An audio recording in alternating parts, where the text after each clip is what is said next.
I'm Nancy Zampella, and I'm here with my friend Cheryl Grace, who is a professional Feng Shui practitioner and the Hay House author of this great book, Feng Shui Simply.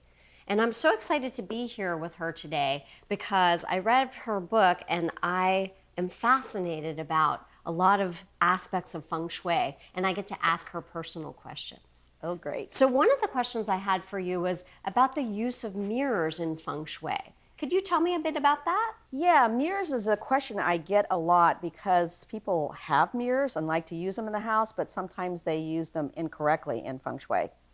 So the proper use of a mirror is when it reflects something that is considered good Feng Shui, like artwork. So mirrors are the aspirin of Feng Shui. So they double the abundance of whatever they're reflecting. So imagine that you put a mirror up and across the room it's reflecting either the outside, a lanai, a lake, something like that, or a beautiful piece of artwork. Well, then it's doubling that beautiful piece of artwork or that beautiful view.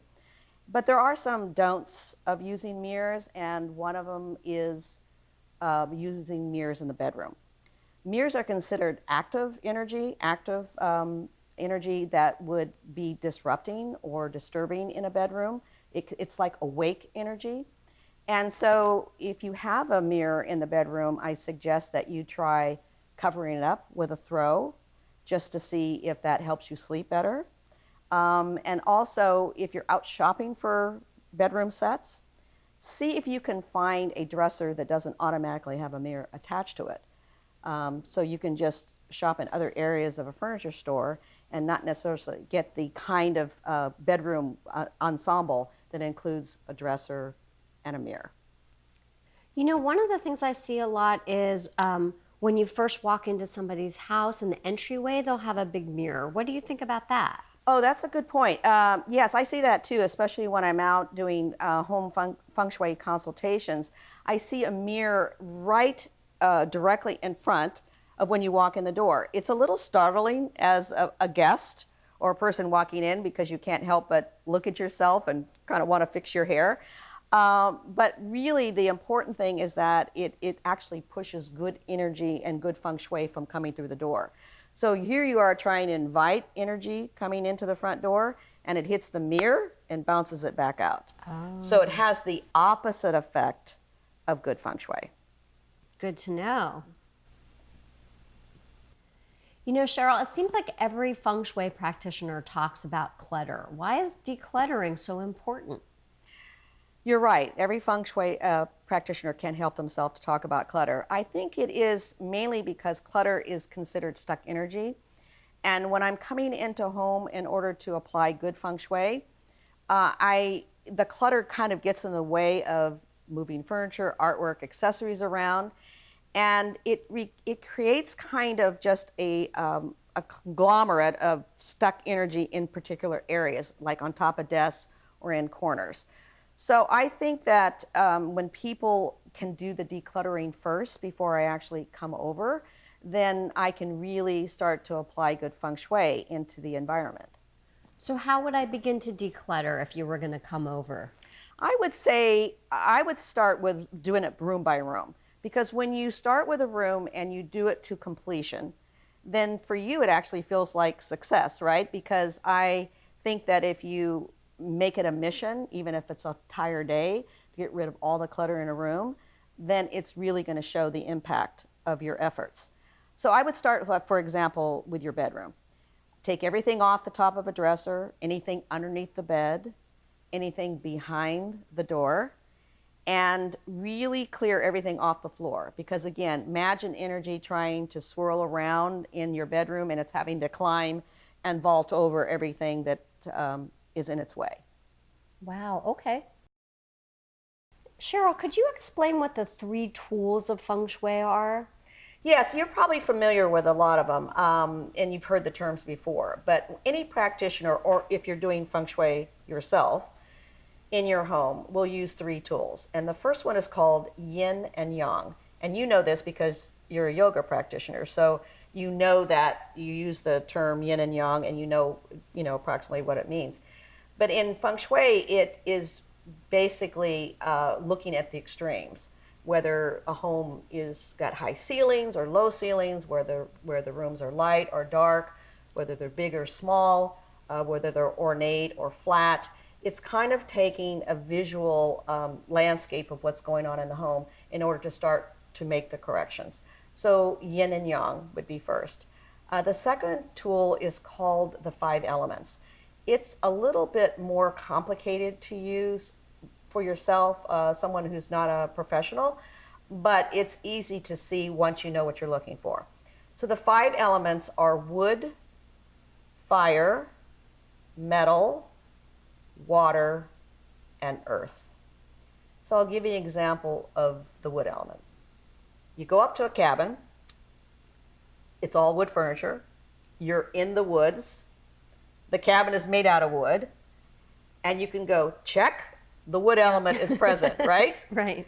So then you would start to look for the other 4 elements. And the whole point of having a 5 element home or room or surface is that it feels automatically more balanced, even if you didn't know to identify it as that. And the last tool is called the Bagua map. It's B-A-G-U-A, Bagua map. Ba means 8, and Gua means an area or a room. So the Bagua map is like a tic-tac-toe board. It has 9 equal squares, and it's a way to map your home to apply good feng shui to each area or zone. And it's also a template for how to live your life. You just mentioned that one of the tools of feng shui is the Bagua map. Can you tell me more about this? How is it used? Yeah, the Bagua map is my favorite tool in feng shui because it's a way to actually put a map over your floor plan of your house and apply feng shui in 9 equal parts. So the Bagua map, each area of the Bagua map, which there are 9, is kind of, think of it as like a tic-tac-toe board or a hub of a wheel. So the earth center is in the middle, and as the spokes go out, there are 8 different life aspects that are important to all of us. So I'll give you an example of a few. Wealth and prosperity, love and marriage, career, life purpose, health, family, things like that. So as you lay this map, like a tic-tac-toe board, over your floor plan, it's kind of fun to apply feng shui to each area. So for example, if you want to improve your wealth, then we would go look at the wealth area of your home, that particular little zone, a third of the tic-tac-toe board in that particular area, and then find out what's going on there. And maybe there's some ideas or some observations we have that mirror what's going on in your life and wealth. So for example, you walk to the wealth corner of your house and it's the laundry room. And you're doing laundry in there and everything is going down the drain all the time because you're doing laundry, and maybe it's the room of the home that you pay the least attention to. So it's not decorated, and it's maybe the room that you walk in from your garage and you throw stuff down there and it just looks dreary. And then you take a look at your life and your finances and you think, oh, well, my finances are going down the drain and it looks a little dreary. And it's really sort of a mirror image of what's going on in your life. And it's fascinating how the Bagua map actually points to things in your life that might be going on. That is fascinating. It seems like the Bagua map might have implications beyond just your house. Is that true? Well, yes, that's a very good point, because if it was just as simple as applying good feng shui to each area of your house, everybody would do it and we'd all be rich and famous, and you know, it would be simple. No one would have to continue doing feng shui.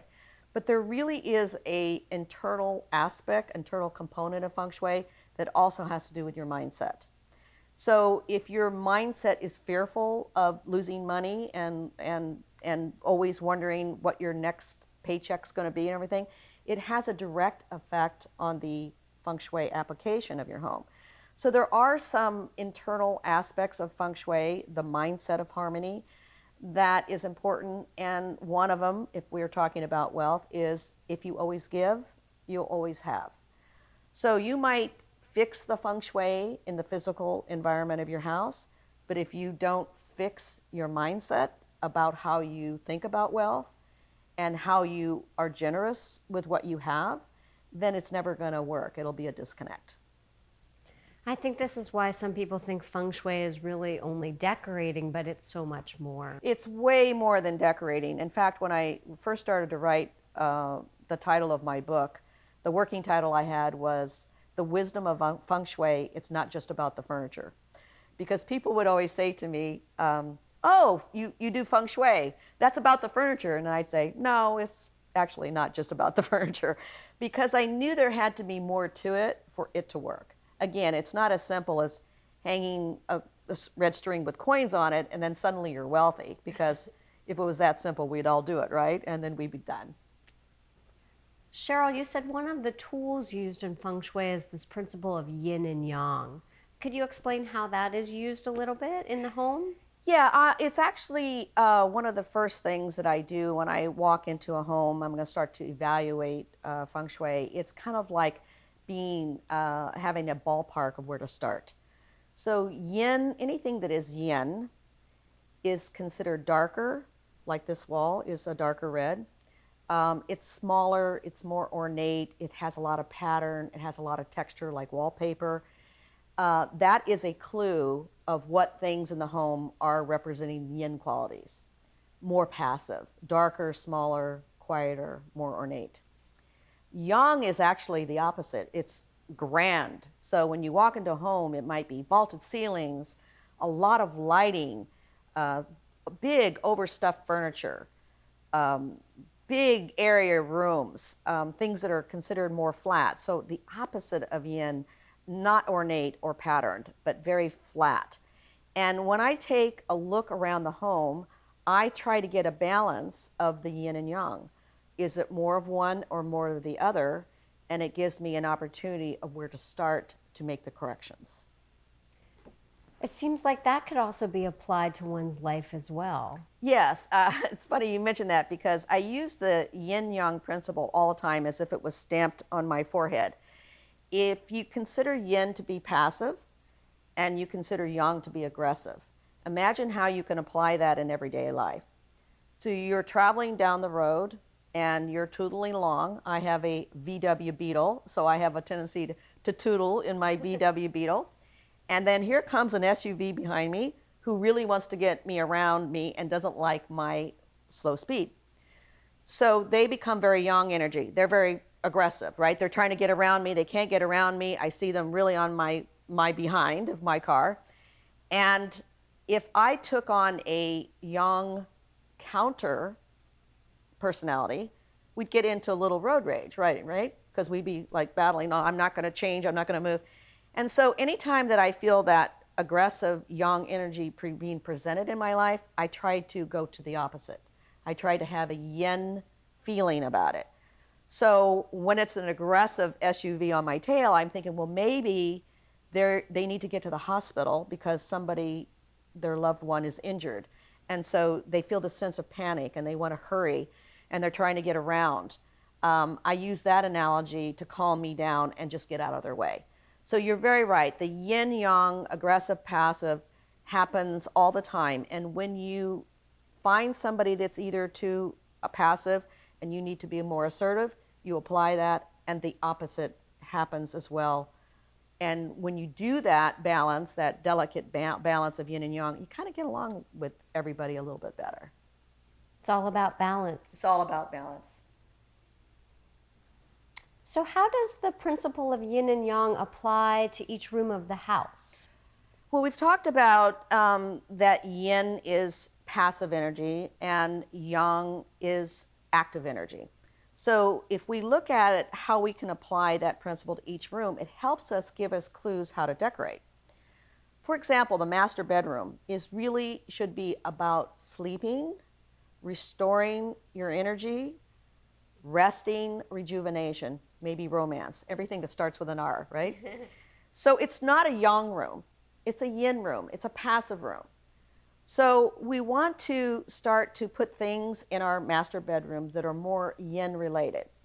So you can imagine those things that are considered yang energy that do not belong in a bedroom, such as television sets, Pets are active energy.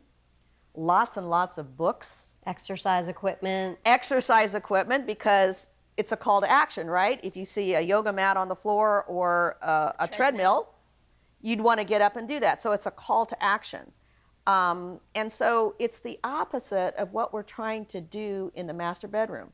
I get calls all the time from people that say, I can't sleep at night. And so when I come over, that's the first place I look, is what do they have going on in the master bedroom that is contrary to restful, peaceful sleep, yin energy. Of course, when you go to a kitchen, that can be active energy, right? You're cooking, people are in and out, they're talking, it's festive. So you can choose things to put in your kitchen that are of more active nature. And if you have a room like the dining room, it could be either or, because you could have a quiet, romantic dinner by just lowering the lights and putting candles out and make it more passive. Or you could turn up the music, turn up the lights, and have a lot of fun and a big celebration. So that's an example of yin-yang in a dining room. So Cheryl, I'm so excited to get started with Feng Shui in my house. What room should I start in? Oh, I would always say start with the master bedroom. Why? That's funny you ask. You live a third of your life in your master bedroom just by sleeping. Think about that. Yeah. So it's the most important room in the house. So you would start in the master bedroom, and I would say you would start with the decluttering project. You would declutter everything. So nothing on the floor and nothing underneath the bed, because a lot of people like to do storage underneath the bed, and actually that's blocking good energy flow from going underneath the bed and all around you.